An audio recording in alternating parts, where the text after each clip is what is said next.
So now let's move on to Mermaids. So Mermaids is the trans youth charity that is currently in court.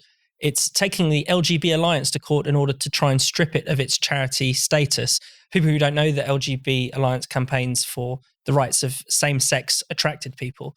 And there seems to be a sort of familiar pattern emerging here, that every time trans ideology, let's put it, ends up having to explain itself in court, it doesn't go very well. It's like it's logical inconsistencies get exposed under quite a harsh glare in a way that they might not. It's such a wonderful own goal, this is. It really, if you were in any way involved in the team at the LGBT Alliance, you'd just be rubbing your hands every day, because the more rope that mermaids are given, the more they look like they're so hell-bent on hanging themselves in all lines of questioning. And this is one of the ways in which Twitter should be absolutely celebrated, because you have these kind of live tweet of the tribunals. It's been fascinating to watch and read, is that in every interaction they have with lawyers, they just look like mad people. Like really, they just look unhinged.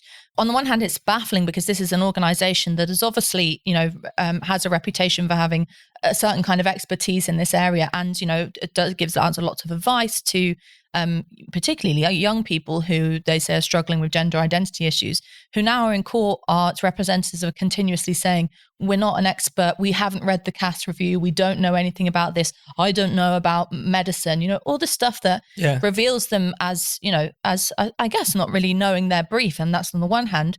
But on the other hand, they're just simply coming out with these one-liners like, it's even kind of hard. It sort of becomes word soup. It's hard to follow, but I think it's that John Nicholson MP one where he talks about how you're a lesbian if you decide you are one, or something like that. If you feel yourself to be one. Yeah, or indeed seems to me a quite dangerous standard to set. Or indeed quite curious one as well. It's a bit like that sort of old school prejudice against lesbian, which is just like, oh, they're just these people over there, lesbians. That's not really a real thing. And so much so that that I could just wander into that mark. But there was also a representative who said, I can't remember who it was, who said, babies don't come out of the womb with a sex. Yeah, this was the chair of the trustees. Which is, just, I think anybody... Every cell in that baby's body is sexed. I think anybody watching the tribunal will realise what a kind of dark hole this whole kind of gender ideology stuff has gone down.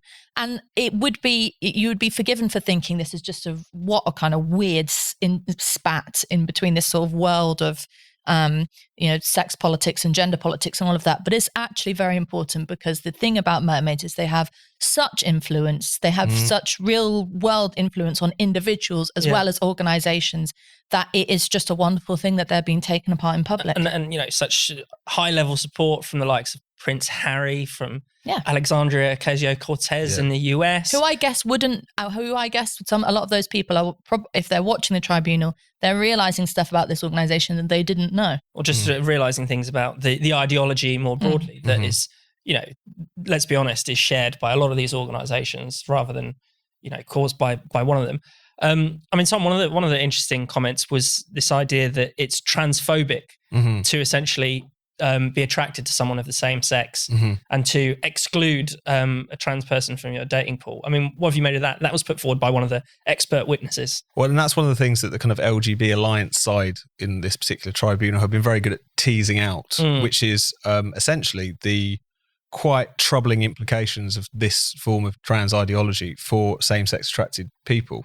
Effectively saying that to be attracted to someone of the same sex is in itself transphobic, because you're excluding lesbians with penises and so on and so forth. And I think that's one thing that they've done very effectively, is just to show up not just how kind of ridiculous that would seem to many people, but also how deeply troubling. I mean, you are really kind of going down a very dark road when you do that. And even the whole nature of this particular complaint, this attempt to strip the LGB Alliance of its status, similarly kind of speaks to the fact that trans ideology seems to be demanding that the ability of LGBT people to organise around their own particular interests is just in and of itself wrong. You can't do that, and that's something why there's quite high stakes around this particular case, even though it can seem like a internecine kind of spat from the outside. It's it's trying to suggest that it's wrong, improper, illegal even to have a charity which represents the interests of same-sex attracted people.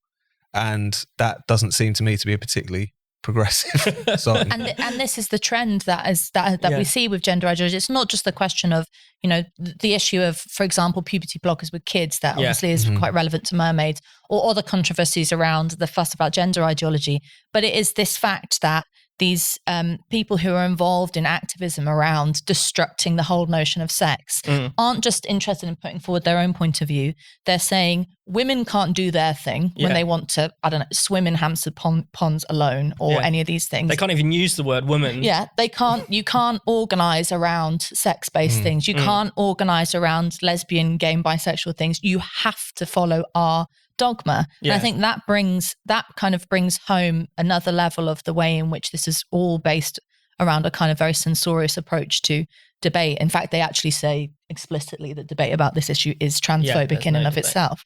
So it's, the fact that they are being forced by their own hand in this court case, they launched the lawsuit into the public realm and being exposed and being forced to have a debate, even though, as I say, lots of their representatives on the stand are just kind of putting their hands up.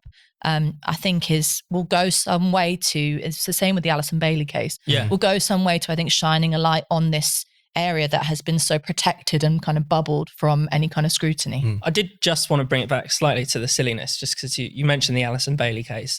We've got to talk about, one of their star witnesses who turned up insisting that they can only speak with their mother and with a support animal. I mean, this is the weird world of gender ideology, I guess, isn't it? No, definitely. And I think, as you've both been talking about, and as you started this section with, it's under the kind of glare of the courtroom that all of this stuff gets so brutally exposed. And you do see within that how people haven't been challenged at all on any of this nonsense. That's why they go to pieces.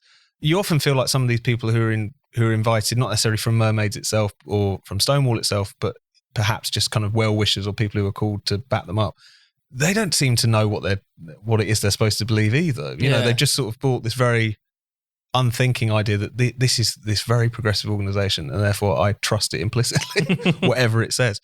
But in a situation like this, when it is just about the cold clinical arguments, it can't stand up whatsoever. And I think we'll see more and more of these, especially if the sort of gender ideologues are going to continue to be so determined to score these own goals by pursuing groups they disagree with in the courts. And especially if they keep bringing in their emotional support dogs. Yeah.